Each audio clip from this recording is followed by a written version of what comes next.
La meva primera impressió ha sigut que ha sigut un individu molt exigent. Tota l'estona parlava ell i no em deixava parlar a mi. No sentia que podia expressar-me de cap manera. En un principi se veia molt callat i deixava que jo expliqués les informacions primordials.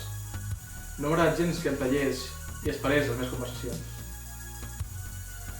Estic molt satisfet perquè hem començat a connectar quan hem parlat de política i quan ha començat a explicar el seu punt de vista i estava bastant d'acord.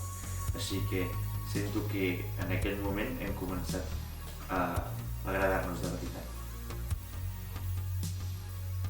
He sentit molt amb el tema de la política, perquè si no, no sabria mai com se desgasta. Hem estat en moltes ocasions a punt d'anar-nos-en, però per respecte al programa ens hem quedat una miqueta més perquè la conversa sigui molt més fluida i llarga i extensa. Trobo que en algun moment m'ha contagiat algun virus perquè he notat com les meves connexions es refredaven. No diria que és tot amor, però sí un sentiment estrany.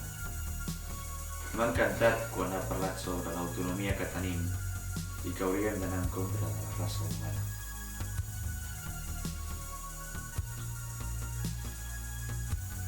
Preferiria no parlar sobre el tema. En un moment m'he desconnectat, però he tornat a connectar molt ràpid, sense que ningú se n'adoni. No sabia que algú tan poc ordinari es poguessin parlar de tantes coses. Se m'ha fet una eternitat quan per fi ens hem anat. M'he sentit anys més antiquat. Ha sigut una experiència interessant i tornaria a quedar amb ell per carregar i descarregar les nostres bateries, però no per intercanviar dades.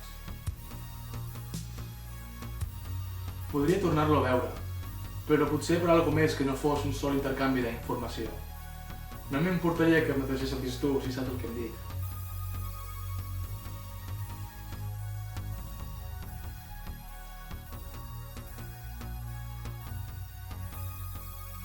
Doncs fins aquí el programa setmanal de Uns i Zeros, on els robots i electrodomèstics també tenen l'oportunitat de conèixer l'amor de la seva vida.